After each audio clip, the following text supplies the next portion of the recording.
नमस्कार दोस्तों, आप सभी का स्वागत है। हम यहाँ पर कवर कर रहे हैं मस्कुलर सिस्टम। अपने मस्कुलर सिस्टम की सीरीज़ में हमने ये सारे टॉपिक्स, इन सभी टॉपिक की अलग अलग वीडियो बनाई थी और साथ में लास्ट में हमने एक वीडियो बनाई थी रिवीजन की, जिसमें हमने इन सभी टॉपिक्स को रिवाइज भी किया था। आज का हमारा टॉपिक रहेगा कि जो फिजिकल एजुकेशन का यूजीसी नेट पेपर होता है, उसके जो प्रीवियस ईयर्स के जितने भी क्वेश्चन पेपर्स हैं, हम कंसीडर कर रहे हैं 2018 से लेके 2025 तक, क्योंकि 2018 से एनटीए जो है वो फिजिकल एजुकेशन का नेट करवा रहा है। तो 2018 से 2025 तक जितने भी फिजिकल एजुकेशन के नेट के पेपर हैं, उनमें जितने भी क्वेश्चंस आए हुए हैं मस्कुलर सिस्टम के, वो हमारी इन वीडियोस में सारे के सारे क्वेश्चंस कवर होते हैं। आज का हमारा टॉपिक रहेगा, हम उन्हीं क्वेश्चंस को सॉल्व करेंगे वन बाय वन। तो चलिए स्टार्ट करते हैं। सबसे पहला क्वेश्चन हम यहाँ पे लिया है। हम टॉपिक के हिसाब से क्वेश्चन हमने अरेंज किए हुए हैं। सबसे पहले बेसिक इंट्रोडक्शन से करेंगे। तो सबसे पहला टॉपिक इंट्रोडक्शन से है। पहला क्वेश्चन जो है कि हमारा जो स्केलेटल मसल होता है वो किस चीज़ से बना होता है। तो हमने आपको बताया था कि स्केलेटल मसल में 75% वाटर होता है। तो देखिए 75% वाटर कहाँ है। ये है 75% वाटर। एक ही ऑप्शन है आपका, क्लियरली क्वेश्चन सॉल्व हो गया। तो इसके साथ साथ ही हमने आपको बताया था कि 20% प्रोटीन होती है, 5% अदर सब्सटेंसेस होते हैं। तो सीधा सीधा आपका क्वेश्चन सॉल्व होता है यहाँ पे कि ऑप्शन 4 जो है वो आंसर है। तो ये नेट में क्वेश्चन आया हुआ है आपका। तो हमारी वीडियो से ये सॉल्व होता है। इस सेम उसी टॉपिक पे क्वेश्चन आया हुआ है, जिसमें मैचिंग का है, टेबल मैच करना है। तो यहाँ पे लिखा है water, protein, self and other substances, myosin. इस साइड लिखा है 60% of muscle protein, 5% of skeletal muscle mass, 20% of skeletal muscle mass, 75% of skeletal muscle mass. तो यहाँ पे स्केलेटल मसल मास का अगर हमें पता हो तो हम ये मैच कर सकते हैं। तो हमने आपको बताया है कि स्केलेटल मसल मास का 75% क्या होता है, वाटर। 20% क्या होता है स्केलेटल मसल मास का, प्रोटीन। 5% क्या होता है स्केलेटल मसल मास का, अदर सब्सटेंसेस। और हमने आपको ये भी बताया था कि जो 20% प्रोटीन होती है स्केलेटल मसल में, उसमें से 60% जो मसल प्रोटीन है वो क्या होती है, वो मायोसिन होती है। तो ये चारों ऑप्शंस यहाँ पे क्लियर होते हैं। ए का 4, बी का 3, सी का 2, डी का 1। तो ये ऑप्शन उन्होंने नीचे ऑप्शंस दिए हैं, choose the correct answer from option given below. तो हमने ए का 4, कहाँ पे है ए का 4, ये है ए का 4। डायरेक्ट क्वेश्चन निकल जाता है। अगर आपको एक भी आता है, सिर्फ यही पता है आपको, तो भी पूरा पूरा क्वेश्चन सॉल्व हो जाएगा। लेकिन हमें चारों पता है, ए का 4, बी का 3, सी का 2, डी का 1। तो ऑप्शन सी जो है वो राइट आंसर है इस क्वेश्चन का। फिर आता है 2021 में एक क्वेश्चन आता है स्केलेटल मसल का, जो आता है स्केलेटल मसल के स्ट्रक्चर के ऊपर। Arrange the skeletal muscle macro structures in a sequence from outer to inner. हमने आपको मैक्रोस्कोपिक स्ट्रक्चर बताया था, तो उसमें कुछ स्ट्रक्चर्स के नाम बताए थे जो इस फोटो में है। तो उन्हीं के नाम यहाँ पे लिखे हुए हैं, देखो, एंडोमाइसियम, एपीमाइसियम, सार्कोलीमा, पेरीमाइसियम, सार्कोप्लाज्म। तो ये 5 नाम लिखे हुए हैं। वो बोल रहे हैं कि इन इन सभी को अरेंज करो बाहर से अंदर की तरफ, मतलब मसल के बाहर कौन सा होता है और अंदर क्या होता है। तो जब हमने आपको बताया था, सबसे पहले बताया था, सबसे बाहर लेयर होती है एपीमाइसियम। तो ये हो गया एपीमाइसियम, पहले ये आएगा सबसे बाहर। फिर उसके बाद हमने बताया था, उसके बाद होता है फेसिकल्स होते हैं उसके अंदर, लेकिन यहाँ पे फेसिकल्स तो नहीं है। तो फेसिकल्स के ऊपर जो लेयर होती है वो क्या होता है, पेरीमाइसियम। तो यहाँ पे पेरीमाइसियम है पेरीमाइसियम। तो पहला एपीमाइसियम, दूसरा पेरीमाइसियम। उसके बाद पेरीमाइसियम के उतरते हैं, अंदर होते हैं मसल फाइबर्स। मसल फाइबर भी यहाँ पे नहीं है। उसके बाद है, उसके अंदर होते हैं एंडोमाइसियम। जो हमारा मसल फाइबर है उसके ऊपर जो लेयर होती है उसको बोलते हैं एंडोमाइसियम। तो यहाँ पे एंडोमाइसियम है एंडोमाइसियम। तो हो गया एपीमाइसियम, पेरीमाइसियम, एंडोमाइसियम, 3 हो गए। अब हमने आपको ये भी बताया था कि जो हमारा मसल फाइबर है, मसल सेल है, उसको बड़ा करके देखोगे तो मसल सेल की एक सेल मेम्ब्रेन होती है, जिसको बोलते हैं सार्कोलीमा। तो यहाँ पे सार्कोलीमा देखिए, सार्कोलीमा भी है। तो हो गया एपीमाइसियम, पेरीमाइसियम, एंडोमाइसियम, सार्कोलीमा। उसके बाद लास्ट में जो सार्कोप्लाज्म बचता है, सार्कोप्लाज्म क्या होता है, जो साइटोप्लाज्म होता है सेल का, वैसे ही मसल सेल का जो प्लाज्म होता है उसको सार्कोप्लाज्म बोलते हैं। सार्को मसल के रिलेटेड होता है, सार्कोप्लाज्म मसल का साइटोप्लाज्म। तो हो गया ये epi, peri, endo, sarcoplasm, sarcolemma, फिर उसके अंदर सार्कोप्लाज्म। तो हो गया डी, बी, ए, सी, ई। देखो डी, बी, ए, सी, ई कहाँ है, sorry, B, D, A, B, D, A, C, E. BDACE, तो ये वाला ऑप्शन हो गया आपका क्लियर। तो ये आंसर आ गया आंसर 2, बी ऑप्शन सही हो गया। इसमें से कुछ भी आते हो तो भी कई बार क्वेश्चन निकल जाते हैं, जैसे BD कहीं और है, BD कहीं और है ही नहीं है। तो आपको पता होगा कि अगर बाहर वाली, सबसे बाहर वाली एपी होती है, दूसरे नंबर वाली पैरी होती है, तो आपको फिर भी क्लियर हो जाता है, लेकिन हमने पांचों के पांचों क्लियर किए। ये क्वेश्चन का आंसर भी क्लियर हो गया आपको, दूसरा आंसर है। फिर उसके बाद वैसे ही सेम क्वेश्चन आया है 2023 में, ये वाला आया था 2021 में। फिर 2023 के नेट में जून में आया था ये क्वेश्चन कि करेक्ट सीक्वेंस लगाओ। तो सबसे बाहर कौन सी है? सबसे बाहर है एपीमाइसियम, उसके अंदर पेरीमाइसिन, फिर एंडोमाइसिन, फिर सार्कोलिमा, आ गया DABC। तो सेम क्वेश्चन है, रिपीट हुआ है, तो करेक्ट आंसर क्या है? DA। ये डी, ये ए, ये बी, ये सी। डी एक ही बार है, डी कहीं आई नहीं है, तो एक से भी पता चल जाएगा आपको। तो ये सिंपल से, कितने सिंपल क्वेश्चन देखो आ रहे हैं आपके नेट में, 2023 में आया। तो ऑप्शन बी का आंसर है। उसके बाद आता है what is functional unit of contractile system in striated muscle. Striated muscles कौन से होते हैं, पहले आपको ये पता होना चाहिए, पहले क्वेश्चन समझ आना चाहिए कि फंक्शनल यूनिट कौन सा यूनिट जो है फंक्शनल होता है हमारे स्टायरेटेड मसल्स में। स्टायरेटेड मसल्स होते हैं स्केलेटल मसल और कार्डिक मसल। तो हमने आपको स्केलेटल मसल का स्ट्रक्चर पढ़ाया हुआ है, तो वहाँ पे जो होगा वही कार्डिक में भी होगा। तो हमने आपको टाइप्स ऑफ मसल्स में भी बताया था कि स्केलेटल मसल और कार्डिक मसल में सार्कोमेर होता है, और वही फंक्शनल और स्ट्रक्चरल यूनिट होता है। हमने आपको बताया था कि जो मसल्स हैं, जो मसल सेल है, वो मायोफिब्रिल से बनता है। और जो मायोफिब्रिल को बड़ा करके देखोगे, तो हमने आपको बताया था ना, मायोफिब्रिल जो है वो किससे बने होते हैं? एक सार्कोमेयर, फिर दूसरा सार्कोमेयर। जैसे यहाँ पे हमने देखा था कि ये चीज़ यहाँ से लेके यहाँ तक एक सार्कोमेयर है, फिर यहाँ से लेके यहाँ तक दूसरा, फिर तीसरा, फिर चौथा, फिर पाँचवा, छठा, सातवां, ये सार्कोमेयर ही लगे होते हैं लाइन में। जैसे दीवार में ईंटें लगी होती हैं, वैसे ही मायोफिब्रिल में सार्कोमेयर लगे होते हैं, और sarcomere he structural and functional unit होते हैं। तो सीधा सीधा ऑप्शन 1 जो है वही आंसर आ गया। सार्कोमेयर जो है वो स्ट्रक्चरल एंड फंक्शनल यूनिट होता है, कॉन्ट्रैक्टाइल यूनिट होता है हमारे स्टायलेटेड मसल्स का। क्रॉस ब्रिज तो होते नहीं, जेड बैंड तो होता नहीं, मायोफिब्रिल तो होता नहीं। मायोफिब्रिल तो पूरा पूरा है, लेकिन एक जो है मायोफिब्रिल सार्कोमेयर से बनाता है, इसलिए सार्कोमेयर आंसर है। आंसर आ गया 1। ठीक है। अब इसके साथ क्वेश्चन आता है मायोफिलामेंट्स। यहाँ पे मुझे लग रहा है मायोफिब्रिल होगा, यहाँ तो मेरे से टाइपिंग गलत हुई है, जहाँ आप देख लीजिए। मायोफिब्रिल्स या myofilaments are present in each skeletal muscle fibre. हर एक स्केलेटल मसल फाइबर में मायोफिब्रिल होते हैं, बहुत सारे सिग्निफिकेंट नंबर में। एंड ईच मायोफिब्रिल या मायोफिलामेंट कंसिस्ट ऑफ, और हर एक मायोफिब्रिल या मायोफिलामेंट में, मायोफिलामेंट किस चीज़ से बना होता है वो पूछ रहा है, मतलब उसमें कौन कौन सी प्रोटीन होती हैं। तो हमने आपको जब स्ट्रक्चर ऑफ सार्कोमेर बताया था, प्रोटीन इन सार्कोमेर, तो हमने आपको बताया डिटेल में। तो मायोग्लोबिन क्या है? प्रोटीन है, लेकिन क्या ये सार्कोमेर का पार्ट होती है? ट्रोपोनिन होती है, जी हाँ ट्रोपोनिन होती है। ट्राइफोटोफैन होती है, ये नहीं होती है, हमने नहीं पढ़ा इसको। मायोग्लोबिन जी है, अलग अलग तरह की प्रोटीन है, ये मसल में होती है लेकिन फिलामेंट में नहीं होती। बीटा एक्टिनिन, बीटा एक्टिनिन कौन सी होती है? बीटा एक्टिनिन जो होती है ये कैप जेड प्रोटीन, हमने आपको बताया था। ट्रोपोनिन कौन सी होती है? आपको पता है, जो एक्टिन फिलामेंट में ट्रोपोनिन होती है। थायरोट्रोपिन कोई हमने नहीं पढ़ाई थी। एम प्रोटीन हमने आपको बताया था कि जो एम लाइन है वो एम प्रोटीन से बनी होती है। तीनों प्रोटीन आ गई। एक आ गई ट्रोपोनिन जो थिन फिलामेंट एक्टिन फिलामेंट के साथ जुड़ी होती है।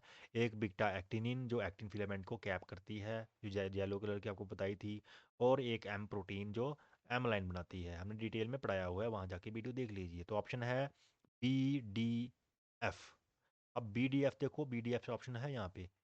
BDF नहीं है, BDF, BDF, तीनों आगे।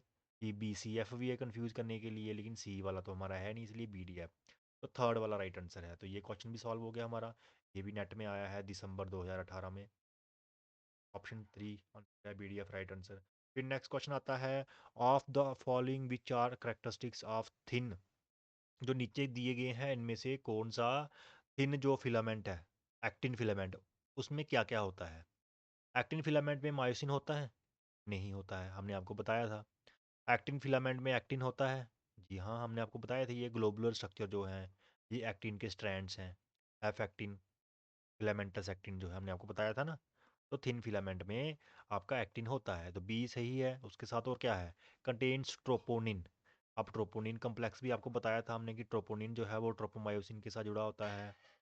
कंटेन एटीपीएज, एटीपीएज इसमें नहीं होता है, एटीपीएज मायोसिन में होता है, हमने आपको बताया था। Attach to Z line. अब आपका जो एक्टिन है वो किसके साथ जुड़ा होता है? हमने आपको बताया है ना, एक्टिन किसके साथ जुड़ा होता है? ये जो एक्टिन है ये किसके साथ, ये जेड लाइन के साथ जुड़ा होता है, और मायोसिन एम लाइन के साथ, तो इसीलिए ये जेड लाइन के साथ जुड़ा होता है। जी हाँ, ये भी सही है। Does not lie in I band, ये आई बैंड में नहीं होता है। अब आई बैंड कहाँ पे होता है, हमने आपको बताया। आई बैंड होता है यहाँ से लेके जो यहाँ तक, तो यहाँ पे तो एक्टिन होते हैं। ए बैंड में, आई बैंड में मायोसिन नहीं होता है लेकिन एक्टिन होता है। यहाँ पे बोल रहा है कि एक्टिन फिलामेंट जो है वो उसमें आई बैंड में नहीं होता, तो ये भी गलत है। तो मतलब राइट क्या है कि एक्टिन फिलामेंट में एक्टिन भी होता है, उसमें ट्रोपोनिन भी होता है, और जेड लाइन से अटैच करता है, बी सी ई। ये आ गया आपका बी सी ई, तो पहले वाला ही राइट आंसर है, उसके अलावा और बी सी ई कहीं नहीं। उसके बाद क्वेश्चन आता है मैच करना है। ये मैच है I band, Z line, M band, A band, ये हमने चारों आपको बताए हुए हैं। तो बाइसेक्ट आई बैंड को, आई बैंड को बाइसेक्ट, आई बैंड को दो हिस्सों में बांटता है। कौन बांटता है दो हिस्सों में आई बैंड को? ये आई बैंड है, इसको दो हिस्सों में कौन बांटता है? जेड लाइन, पढ़ाया है हमने आपको। तो ये फर्स्ट का B, protein structure, dark zone, जो जल्दी समझ आता है पहले वो देखते हैं। डार्क जोन हमने आपको बताया है कि एक डार्क जोन होती है, इसको ए बैंड बोलते हैं। तो यहाँ पे देखो डार्क जोन का आ गया A band, D3। Lighter zone, अब लाइटर जोन कौन सी होती है? हमने आपको बताई है कि ये वाली जोन जो है ये लाइटर जोन होती है। तो ये क्या है, ये आई बैंड है, तो लाइटर जोन हो गया आई बैंड। तो कौन सा बच गया? Protein structure. अब एम बैंड क्या है? एम क्या है? एम बैंड ये वाला ही, ये एक प्रोटीन से बना होता है। एम प्रोटीन से एक एक स्ट्रक्चर बना होता है जिसको एम लाइन भी बोलते हैं, तो इसलिए ये एम बैंड क्या है? Protein structure. तो आ गया आई बैंड का लाइटर A4, जेड लाइन का जो बाइसेक्ट करती है आई बैंड को B1, एम बैंड का 2 प्रोटीन स्ट्रक्चर है, और ए बैंड का 3 डार्क जोन है। तो आ गया A4 B1, A4 B1 C3 D। ये मैंने ऑप्शन मुझे लगता है सारे नहीं लिखे हैं, तो सीधा आंसर ही लिख दिया है। ये ऑप्शन है इसका आंसर है, ठीक है। बावे और भी लिखे होते हैं, आंसर यही है। समझ आ गया। उसके बाद दिसंबर 2023 में question number 94, protein associated with a thin filament, एक थिन पतले वाले फिलामेंट में कौन कौन सी प्रोटीन्स होती हैं? एक्टिन होती है, यस होती है। मायोसिन होती है, नहीं होती। नेबुलिन होती है, हमने आपको बताया था कि एक्टिन के ऊपर नेबुलिन प्रोटीन बंधी होती है जो उसकी लेंथ को कंट्रोल करती है, यस नेबुलिन भी होती है। ट्रोपोनिन होती है, जी हाँ ट्रोपोनिन होती है, हमने आपको बताया। टीटिन होती है, जी नहीं। टीटिन ये वाला फिलामेंट है जो मायोसिन को होल्ड करता है और जेड लाइन को एम एम बैंड के साथ जोड़ता है, इसका मतलब टीटिन नहीं है। तो कौन कौन सी होगी? एक एक्टिन, एक नेबुलिन, एक ट्रोपोनिन, A C D। अब A C D, ABE, ACE, ABD, ACD पहले ही आ गया आपका, यही ऑप्शन है, यही आंसर है। क्वेश्चन आंसर आ गया 1, ठीक है। ACD। अब ए और सी दो जगह पे है, तो अगर ए और सी पता है, डी नहीं पता है, तो भी कंफ्यूज है, जहाँ पे आपको तीनों आनी चाहिए, ठीक है। फिर है जून 2013 का question number 93, which of the following significantly affect, इनमें से कौन से अफेक्ट करते हैं किसको? प्रोटीन फिलामेंट्स इंटरेक्शंस को। मतलब सीधी सीधी बात है कि प्रोटीन फिलामेंट्स की इंटरेक्शंस में कौन कौन से चीज़ें जो है वो अफेक्ट करती हैं। प्रोटीन फिलामेंट्स कौन से हैं? ये एक्टिन और मायोसिन फिलामेंट्स। तो ट्रोपोनिन करता है, जी हाँ ट्रोपोनिन का काम होता है वहाँ पे। अल्फा एक्टिनिन, अल्फा लैक्टिनिन यहाँ से जुड़ी होती है। अल्फा लैक्टिनिन क्या होती है? अल्फा एक्टिनिन जो है जिससे जेड डिस्क बनी होती है जो आपके इन फिलामेंट को पकड़ के रखती है, तो ये जेड अल्फा एक्टिनिन प्रोटीन होती है। तो अल्फा एक्टिनिन भी काम करती है, तभी तो वो उनको पकड़ के रख रही है, मतलब अफेक्ट तो कर रही है ना। तो ट्रोपोनिन भी कर रही है, अल्फा एक्टिनिन भी कर रही है। अल्फा लैक्टैल्बुमिन, लैक्टैल्बुमिन क्या होती है? ये लैक्टोज के रिलेटेड है, आप पढ़ लेना इसको, लेकिन ये नहीं होती है सार्कोमेर में। बीटा एक्टिनिन, जी हाँ बीटा एक्टिनिन आपको बताया, ये वाली जहाँ कैप जेड लगी होती है, तो बीटा एक्टिनिन भी उसके साथ इंटरेक्शन में कहीं तो कुछ ना कुछ करती होगी, तभी तो है वहाँ पे वो। तो कौन कौन सी कर रही है? एक ट्रोपोनिन कर रही है, एक अल्फा एक्टिनिन, और एक बीटा एक्टिनिन, ABD। तो नीचे ऑप्शन दिए गए हैं, देखिए ABD कहाँ है, ये आगे ABD, तो तीसरा वाला राइट आंसर है। उसके बाद आ गया दिसंबर 2019 में 127 question number, find the correct sequence of steps of mechanism of muscular contraction. अब मस्कुलर कॉन्ट्रैक्शन जिसको स्लाइडिंग फिलामेंट थ्योरी आप बोलते हो, जो एक्साइटेशन कॉन्ट्रैक्शन कपलिंग भी बोलते हो, तो उसमें कौन कौन से स्टेप्स हैं उनको अरेंज करिए। ये 4 स्टेप्स दिए गए हैं, तो पहले कौन सा होता है और बाद में कौन सा होता है, हमें अरेंज करना है। सबसे पहले क्या होता है? सबसे पहले सिग्नल आता है। 4 स्टेप्स मैं पढ़ूंगा नहीं, देख लीजिए। सबसे पहले ATP ब्रेक हो रहा है, सबसे पहले ATP ब्रेक होता है, नहीं। कैल्शियम रिलीज होता है सबसे पहले, नहीं। एक्शन पोटेंशियल जनरेट होता है, ओके। इन्होंने क्या किया है कि ये बहुत सारे ऑप्शन लिखे हैं, एटीपी ब्रेक हो रहा है, कैल्शियम रिलीज हो रहा है, इनएक्टिवेशन ऑफ ट्रोपोनिन हो रहा है, मायोसिन पुल हो रहा है। मतलब सही सीक्वेंस में कौन सा लिखा हुआ है? पहले एटीपी ब्रेक होता है? नहीं, पहले कैल्शियम रिलीज होता है या एक्शन पोटेंशियल जनरेट होता है? पहले एक्शन पोटेंशियल जनरेट होता है। तो पहले एक्शन पोटेंशियल जनरेट हो रहा है, फिर कैल्शियम रिलीज हो रहा है। क्या से ये सही है? या नीचे पहले एक्शन पोटेंशियल जनरेट हो रहा है, फिर इनएक्टिवेशन ऑफ ट्रोपोनिन? तो इन दोनों में से एक सही होगा। तो एक्शन पोटेंशियल पहले जनरेट हो रहा है, यहाँ से एक्शन पोटेंशियल आया, फिर वो एक्शन पोटेंशियल क्या करता है? एक्शन पोटेंशियल आके मसल के पास पहुंचता है, फिर वो जाता है आपके टी टेब्यूल के पास, फिर टी टेब्यूल से क्या रिलीज होता है? टी टेब्यूल से रिलीज होता है आपका कैल्शियम रिलीज होता है। तो क्या हो रहा है? एक्शन पोटेंशियल जनरेट हो रहा है, फिर कैल्शियम रिलीज हो रहा है। जब कैल्शियम रिलीज होता है, वो जाता है आपके ट्रोपोनिन के साथ पास, ट्रोपोनिन को इनएक्टिव कर देता है, जिससे वो स्ट्रक्चर चेंज करता है। तो ट्रोपोनिन को कुछ ना कुछ करता है ना, तो वो होता है इनएक्टिवेशन ऑफ ट्रोपोनिन, इनएक्टिव हो जाता है और साइड पे हो जाता है, स्पेस बन जाती है। जब ट्रोपोनिन इनएक्टिवेट होता है, तो आपको पता है कि जो एक्टिन और मायोसिन है वो जुड़ जाते हैं। एक्टिन जो फिर हेड है, मायोसिन का जो हेड है वो एक्टिन के साथ जुड़ जाता है, तो बोला है actin and myosin couple couple होता है। उसके बाद एटीपी ब्रेक होती है, फिर मायोसिन पुल करता है, खींचता है। तो ये वाली करेक्ट सीक्वेंस है। एक्शन पोटेंशियल जनरेट होना, कैल्शियम रिलीज होना, फिर ट्रोपोनिन का इनएक्टिव होना, फिर एक्टिन और मायोसिन का जुड़ना, फिर एटीपी ब्रेक होना, फिर मायोसिन का खींचना और मसल कॉन्ट्रैक्ट होना। तो ये करेक्ट सीक्वेंस है जो हमने आपको स्लाइडिंग फिलामेंट थ्योरी वाली वीडियो में डिटेल में पढ़ाई है। तो वहाँ से एक क्वेश्चन आ गया, तो ये क्वेश्चन भी क्लियर हो गया आपका। देखिए कितने सिंपल क्वेश्चंस हैं, अगर आप वीडियो देखोगे तो आपको सिंपल लगेंगे, नहीं देखी तो पता नहीं चलेगा। वैसे ही सेम क्वेश्चन एक और आया है 2023 में, ये आया था 2019 में, फिर से 2023 में भी क्वेश्चन आया है सेम सीक्वेंस वाला ही। तो इसमें बोल रहा है कि इसमें इन्होंने स्टेप्स दिए हैं, उनको हमें सीक्वेंस में लगाना है कि इनमें से पहले क्या होता है। पहले डीपोलराइजेशन ऑफ टी ट्यूब्यूल होता है, जहाँ फिर कैल्शियम जो है ट्रोपोनिन के साथ जुड़ती है, जहाँ पे स्मॉल सैक लाइक वेसिकल्स जो हैं टर्मिनल में वो एसिटोकोलिन रिलीज करते हैं, जहाँ during muscle action actin combine करता है मायोसिन के साथ, जहाँ मसल एक्शन पोटेंशियल डिपोलराइज करता है ट्रांसफर ट्यूब्यूल को। इनमें से सबसे पहले क्या होता है? यहाँ पे देखिए सबसे पहले एक्शन पोटेंशियल आता है आपके एक्सॉन टर्मिनल में, वहाँ पे एक्सॉन टर्मिनल में आपका एसिटोकोलिन रिलीज होता है। तो ये सबसे पहला है, क्या है? Small sac like vesicles within terminal axon release acetylcholine, पहले एसिटोकोलिन रिलीज होता है, उसे एक्शन पोटेंशियल जाता है मसल के पास, फिर वहाँ से वो जाता है टी ट्यूब्यूल में। तो दूसरा आ गया the muscle action potential depolarize the transverse tubule, transverse tubule को डीपोलराइज कर देते हैं, एक्शन पोटेंशियल वहाँ पे चला जाता है।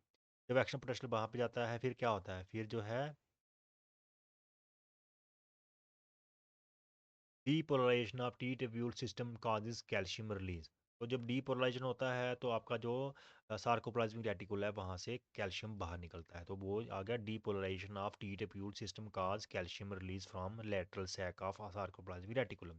सार्कोप्लाज्मिक रेटिकुलम से कैल्शियम रिलीज होता है। जब कैल्शियम रिलीज होता है, तो वो कैल्शियम क्या करता है? कैल्शियम जाके जुड़ जाता है ट्रोपोनिन के साथ, वो आ गया कैल्शियम वाइन टू ट्रोपोनिन ट्रोपोमायोसिन कॉम्प्लेक्स।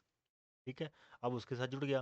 तो जब ये जुड़ जाता है, तो फिर क्या होता है? During muscle action actin combined with myosin ATP, फिर मायोसिन और एटीपी के साथ जो है एक्टिन जुड़ जाता है। तो ये लास्ट वाला स्टेप है। तो पहला क्या आ गया? पहला आ गया डी, ये जो है सबसे पहले आ गया आपका ये वाला सी, इस एसिटोकोलिन रिलीज हो रहा है। जब एसिटोकोलिन रिलीज होता है, तो टी ट्यूब्यूल जो है वो डीपोलराइज होते हैं। जब टी ट्यूबुल डीपोलराइज होते हैं, तो आपका कैल्शियम रिलीज होता है, कैल्शियम रिलीज होता है तो वो जुड़ जाता है ट्रोपोनिन के साथ, फिर ट्रोपोनिन के साथ जुड़ के वो मसल एक्शन करवाता है। ठीक है, क्या क्या हो गया? सी ई ए बी डी, सी ई, देखिए सी ई ए बी डी पहला ही आ गया। अगर आपको सिर्फ पहला ही पता हो, एक ही पता हो, तो भी आंसर निकल गया। सी का ही पता है कि सी सबसे पहले है, तो भी आंसर निकल गया। नहीं पता है, सारे पता है तो अच्छी बात है, नहीं तो एक से भी पता चल जाए। लास्ट में कौन सा है? डी, तो उससे दो ऑप्शन मिल जाएंगे, फिर आप करोगे, फिर करोगे, फिर सी और ए, सी का मेन है। ठीक है, क्लियर हो गया। तो ये भी क्वेश्चन क्लियर हो गया, क्वेश्चन आंसर मिल गया आपको। फिर आता है सेम स्लाइडिंग फिलामेंट थ्योरी में जो है, जो पावर स्ट्रोक होती है, तो उसमें क्या होता है? Which one of following is seen during muscle action, जब मसल एक्शन होता है, जब मसल कॉन्ट्रैक्ट करता है, स्लाइडिंग फिलामेंट थ्योरी जो है वो एक्शन में होती है, तो क्या होता है? One molecule of ATP is used, ATP के कितने मॉलिक्यूल इस्तेमाल होते हैं? एक ही होता है ना एक स्ट्रोक में, राइट है। ATP bind to actin binding site. ATP कहाँ जुड़ता है? जहाँ पे एक्टिन के जुड़ने की जगह है ना। एटीपी कहाँ जुड़ता है? जहाँ एटीपी के जुड़ने की जगह है। हमने आपको मायोसिन हेड के स्ट्रक्चर में बताया था कि एटीपी बाइंडिंग साइट अलग से होती है, तो ये गलत है। Cross bridge bind to troponin. अब क्रॉस ब्रिज किसको बोलते हैं? इसको, हेड को। ये ट्रोपोनिन के साथ जुड़ता है, ये भी गलत है। ये एक्टिन के साथ जुड़ता है, तो ये भी गलत हो गया। Cross bridge perform to power stroke. तो एक बार में क्रॉस ब्रिज क्या करता है? दो झटके लेता है, दो पावर स्ट्रोक। लेकिन नहीं, एक बार जब जुड़ता है वो तो एक ही बार पुल करता है, एक ही बार पुल करेगा, फिर से नया एटीपी आएगा, फिर आएगा, फिर मतलब एक एटीपी आएगा, एक पावर स्ट्रोक होगी, एक एटीपी आएगा, एक पावर स्ट्रोक होगी। यही दो चीज़ें सही हैं यहाँ पे। एक एटीपी, एक पावर स्ट्रोक, ये दोनों गलत है। 1 और 4।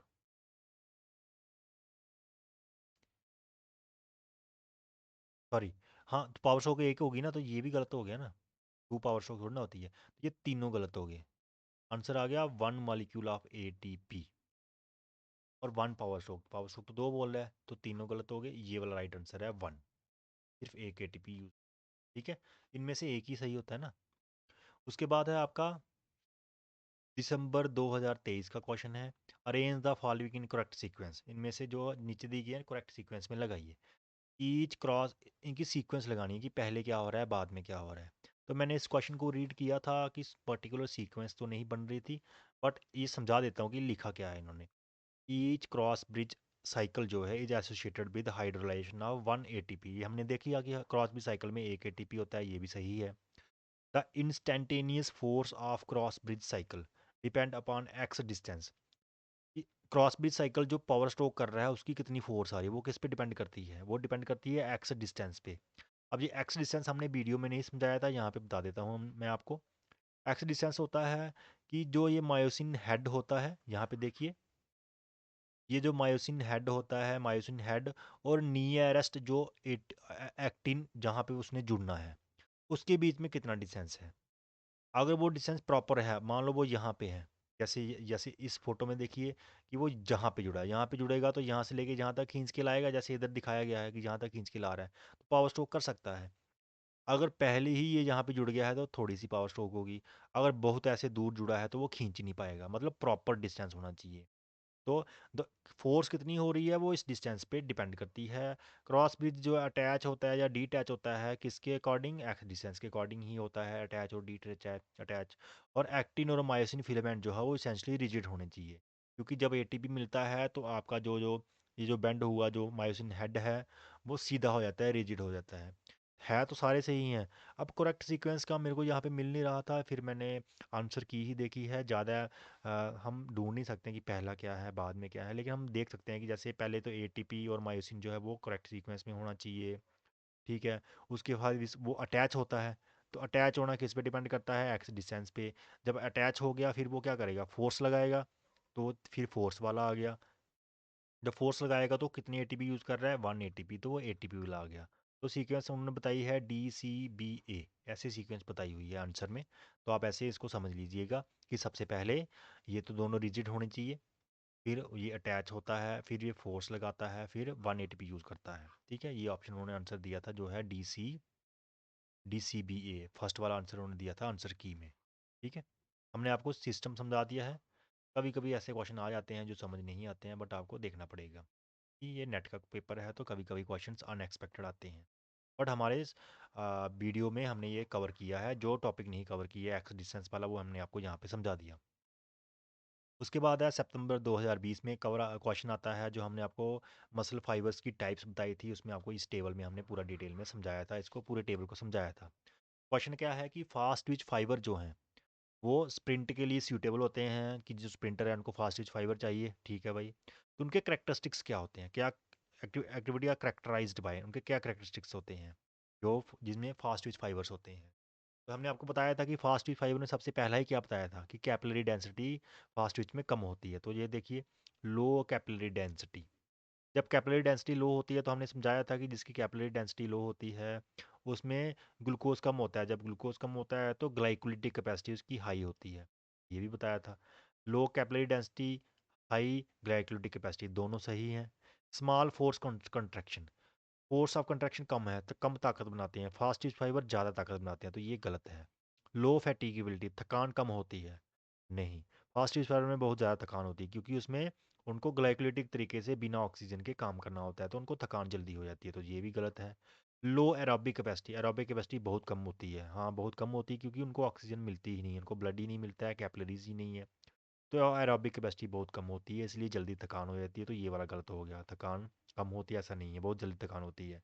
तो हाई ग्लाइट कैपिलरी डेंसिटी लो होती है, एरोबिक कैपेसिटी होती है, ग्लाइकोलिक कैपेसिटी कम होती है, ज़्यादा होती है, सॉरी, एरोबिक कैपेसिटी कम होती है। ये तीनों आंसर सही हैं, हमने डिटेल में पढ़ाया हुआ है, आप जाके देख लीजिए। तो आ गया ए बी और ई, ए बी और ई, फर्स्ट वाला ही मिल गया आपको, ए बी और ई, तो फर्स्ट इसका राइट आंसर है।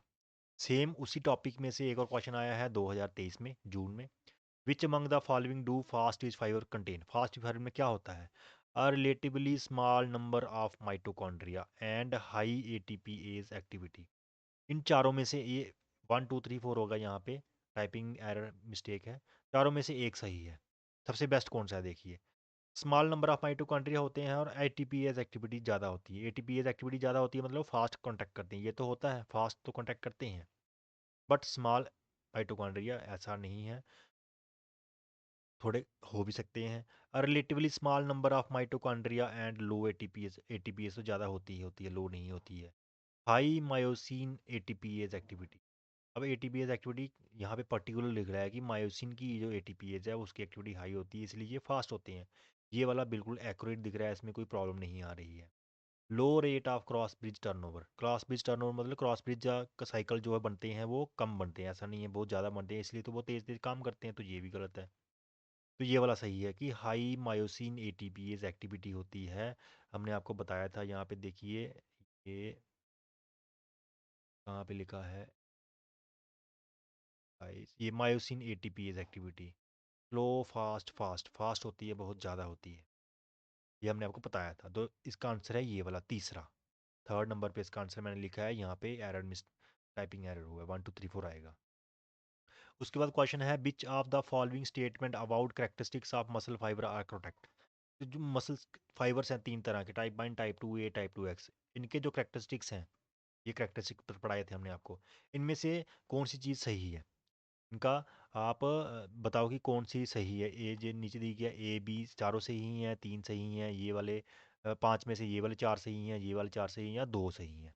हम सबसे पहले हम देखते हैं size of motor neuron. Motor neuron का साइज जो है वो छोटा होता है टाइप 1 में, ये हमने आपको बताया था कि जो मोटर न्यूरॉन है वो छोटा होता है टाइप 1 में, ठीक है, ये सही है। Glycogen store is high in type 2 x, type 2 x में ग्लाइकोजिन स्टोर बहुत ज़्यादा होता है। अब ग्लाइकोजिन स्टोर का हमने आपको जब बताया था, ग्लाइकोजिन स्टोर जो है वो टाइप 2 एक्स में हाईएस्ट होते हैं, ये भी सही है। Glycolytic capacity of type 1 fibre is fast, type 1 fibre जो है स्लो फाइबर, उनकी ग्लाइकोलिटिक कैपेसिटी बहुत ज़्यादा होती है, नहीं ग्लाइकोलिटिक नहीं होती, उनकी एरोबिक होती है, तो ये वाली गलत होगी, क्योंकि ग्लाइकोलिटिक जो कैपेसिटी है, यहाँ पे आएगा ग्लाइकोलिटिक कैपेसिटी हाईएस्ट आपकी टाइप 2 की थी, ये गलत हो गया। Contraction time of type 2 x fibre is fast, type 2 x fibre का कॉन्ट्रैक्शन टाइम फास्ट होता है, इसलिए फास्ट होते हैं, ये भी सही है। रेजिस्टेंस टू फटीग, थकान को जो टाइप 1 फाइबर है वो उनका रेजिस्टेंस बहुत कम होता है, थकान बड़ी जल्दी हो जाती है, मतलब थकान को वो रोक नहीं पाते हैं, तो सही बात है।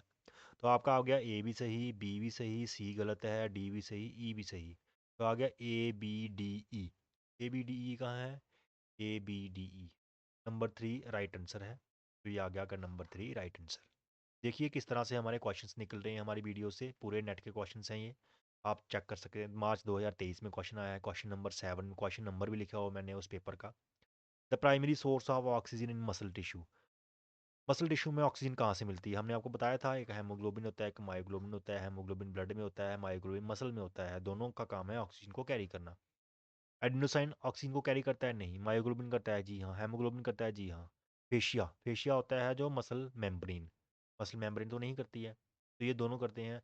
अब ये बोल रहा है कि primary source of oxygen in muscle, muscle tissue में कौन कैरी करता है, मसल टिश्यू में कैरी करता है मायोग्लोबिन, मायो होता है मसल, हेमो होता है ब्लड, तो ये हेमोग्लोबिन हो गया ब्लड वाले कैरी करने वाली, मायोग्लोबिन हो गया मसल में, तो ये वाला राइट आंसर हो गया कि primary source of muscle oxygen in muscle tissue is myoglobin, ये भी हमने आपको बताया हुआ है अपनी वीडियो में। कौन सी वीडियो में बताया है?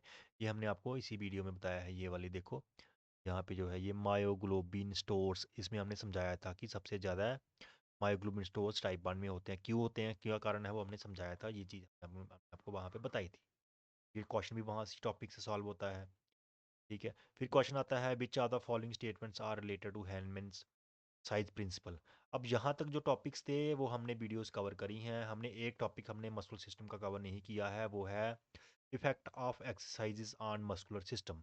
वो क्यों नहीं कवर किया, क्योंकि बाकी सभी सिस्टम्स को कवर करके हम सभी सिस्टम्स के इफेक्ट एक ही साथ इकट्ठा कवर करेंगे, क्योंकि इफेक्ट्स जो है वो मिक्स होते हैं, इसलिए हम सभी सिस्टम्स को कवर करके फिर इफेक्ट्स के टॉपिक्स पे वीडियो बनाएंगे। तो ये वाले टॉपिक्स हमने कवर नहीं किए हैं, लेकिन फिर भी हम आपको थोड़ा सा बता देते हैं। हमने आपको मोटर यूनिट में बताया था कि हैनमैन साइंस प्रिंसिपल होता है, जिसमें छोटे मोटर यूनिट जल्दी इस्तेमाल होते हैं, बड़े वाले मोटर यूनिट जो है वो कम इस्तेमाल होते हैं। तो कुछ थोड़ा थोड़ा हमने आपको बताया था। तो यहाँ पे देखिए, slow twitch fibres are activated before fast twitch fibre. जी हमने आपको बताया था, क्योंकि जो स्लो ट्विच फाइबर हैं उनमें छोटे मोटे यूनिट होते हैं, तो वो जल्दी एक्टिवेट होते हैं। फास्ट ट्विच फाइबर कभी कभी यूज़ होते हैं, क्योंकि उनमें बड़े बड़े मोटर यूनिट होते हैं। ये हमने इस टॉपिक में भी आपको बताया था। ये देखो, रिक्रूटमेंट स्लो की सबसे हाईएस्ट होती है, फास्ट की लीस्ट होती है, जहाँ से भी आपको थोड़ा क्लियर होता है। फिर हैंडमैन साइज प्रिंसिपल क्या बोलता है, the goal is maximal strength. अगर आपने मैक्सिमम स्ट्रेंथ बनानी है, heavy loads are recommended over lighter loads. ये भी सही बात है। जब आप वेट ट्रेनिंग करते हो, तो अगर आपने मैक्सिमम स्ट्रेंथ गेन करनी है, तो आपको क्या करना पड़ता है, बड़े बड़े लोड्स उठाने पड़ते हैं। लाइटर लोड से मैक्सिमम स्ट्रेंथ कभी नहीं बनती है। तो ये भी सही है, ये भी सही है। Slow twitch slow twitch muscle fibers respond better to higher weights and lighter repetitions. Lighter repetitions मतलब 2-3 रेपिटेशन निकालो और बहुत ज़्यादा वेट उठाओ, तो वो कौन से मसल्स को हिट करता है, वो स्लो को नहीं करता है, वो फास्ट ट्विच मसल को ही हिट करता है। ये हम आपको बड़ा वहाँ पे पढ़ाएंगे जब ट्रेनिंग के बारे में पढ़ाएंगे। तो ये वाला गलत है। If primary training goal is size, अगर आपने सिर्फ साइज बढ़ाना है, स्ट्रेंथ नहीं बढ़ानी है, training across is wide spectrum of repetitions ranges is recommended. तो ट्रेनिंग कैसी करनी चाहिए, वाइड स्पेक्ट्रम ऑफ रेपिटेशंस, बहुत सारी, जैसे 5 से लेके 25 तक रेपिटेशन, अलग अलग रेपिटेशन आपको करनी चाहिए अगर आपको साइज बढ़ाना है। तो जो जिम जाते हैं उनको पता है, वो कभी 3 रेपिटेशन करते हैं, कभी 8 से 12 करते हैं, कभी 15 भी करते हैं। जब एंडोरेंस बढ़ाना है, स्ट्रेंथ और एंडोरेंस, 25 तक भी जाते हैं। मतलब उनकी रेपिटेशन रेंज वाइड रेंज की होती है।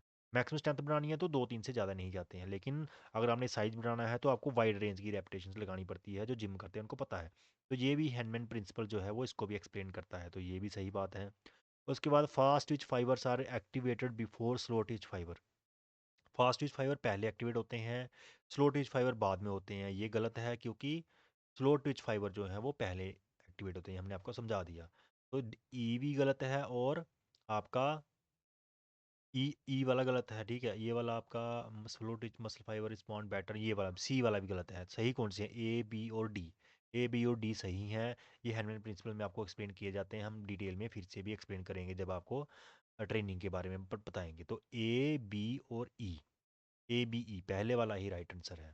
सॉरी, हमने कौन सा देखा है, ए सही है, बी सही है और डी सही है, ई तो गलत है ना, ए बी डी। देखिए, स्लो टिच फाइबर जो है वो हायर वेट को रिस्पॉन्ड नहीं करते हैं, फास्ट टिच फाइबर जल्दी एक्टिवेट नहीं होते हैं। तो सी और ई गलत है, तो ए बी डी सही है।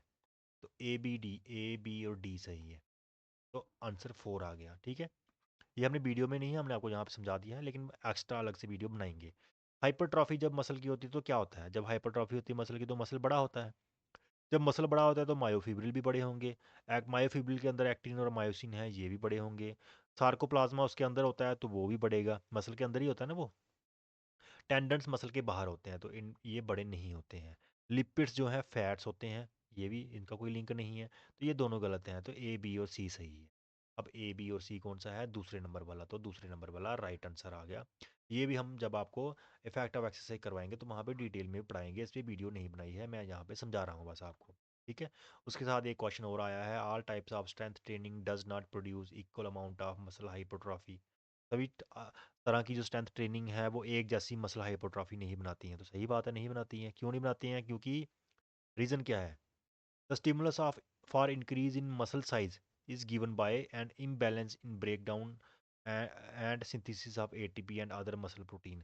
तो क्यों बनाती हैं? क्योंकि जो स्टिमुलस है वो एटीपी कितना ब्रेक डाउन हो रहा है और कितना रिकवर हो रहा है, मसल कितने ब्रेक डाउन हो रहे हैं और कितने रिकवर हो रहे हैं, उस पर डिपेंड करता है। तो दोनों जो है राइट आंसर हैं और राइट एक्सप्लेनेशन है, तो इसलिए पहले वाला ही आंसर सही है। ये भी ट्रेनिंग में आता है, इफेक्टिव में आता है, तो ये भी वहाँ पे कवर करेंगे हम वीडियो। और लास्ट वाला भी एक ऐसे क्वेश्चन है जिसका तीसरा राइट आंसर है कि ए ट्रू है और आर फॉल्स है। क्यों ए ट्रू है आर फॉल्स है? ए क्या है? It has been seen that concentration of ATP and phosphocreatine, PC होता है फॉस्फोक्रिएटिन, ये हम आपको वहाँ पे पढ़ाएंगे एनर्जी एनर्जी प्रोडक्शन वाली टॉपिक्स में। In muscles is same for male, male और फीमेल में दोनों बराबर होते हैं, तो वह सही बराबर होते हैं, हम आपको वहाँ पे डिटेल में पढ़ाएंगे। The difference in performance is due to variability in muscle fiber of male and female के मसल फाइबर्स अलग अलग होते हैं, ऐसा कुछ नहीं होता है, मसल साइज अलग अलग हो सकता है, मसल फाइबर्स में कोई डिफरेंस नहीं होता है, तो इसलिए ए सही है, आर गलत है, तो सी वाला आंसर सही है। ये हम आपको पढ़ाएंगे। एक तो आपको पढ़ाएंगे यहाँ पे ये वाला जो ये आएगा आपका एनर्जी प्रोडक्शन में, और ये वाला आपका आ जाएगा जब इफेक्टिव एक्सरसाइज पढ़वाएंगे, जहाँ फिर वुमेन इन स्पोर्ट्स में करवाएंगे, तो वहाँ पे आपको डिफरेंसेस में पता चल जाएगा। तो ये आज के हमारे टॉपिक से टॉपिक था आज का प्रीवियस ईयर क्वेश्चन पेपर्स, जिसमें कुछ क्वेश्चन जो हमारे टॉपिक्स हमने कवर नहीं किए वो पढ़ाए, लेकिन मैक्सिमम जो हमने किए हैं ऊपर, मैक्सिमम क्वेश्चन जो हमने आपको समझाए हैं वो हमने टॉपिक्स ऑलरेडी कवर किए हैं वीडियोस में, और सारे के सारे जितने भी नेट के क्वेश्चंस आ रहे हैं आपके 2018 से 2025 तक, सारे के सारे क्वेश्चंस हमारे वीडियोस में कवर होते हैं। तो आप ज़रूर जाके हमारी मस्कुलर सिस्टम की वीडियोस देखिए, वहाँ से आपको बिल्कुल क्लियरली समझ आएगा मस्कुलर सिस्टम का, और आपका कोई भी क्वेश्चन होप्स हो मुझे लगता है मिस नहीं होगा, जिसमें हमने कैरेक्टरिस्टिक्स पढ़ाए हैं, टाइप्स ऑफ मसल पढ़ाया है, structure of skeletal muscle, microscopic और macroscopic, structure of sarcomere, protein in sarcomere, structure of motor unit and neuromuscular junction, sliding filament theory, types of muscle fibres, types of muscle contraction, force regulation muscle, सभी की अलग अलग separate separate हमने video बनाई है, ताकि सभी को डिटेल में समझ आ जाए और कभी ना भूले। और हमने एक इसकी रिवीजन वीडियो बनाई है, जिन्होंने पहले पढ़ा हुआ है तो वो रिवीजन के लिए वो वीडियो भी देख सकते हैं। तो चलिए मिलते हैं नेक्स्ट वीडियो में किसी और इंटरेस्टिंग टॉपिक के साथ। Till then take care, goodbye, thank you.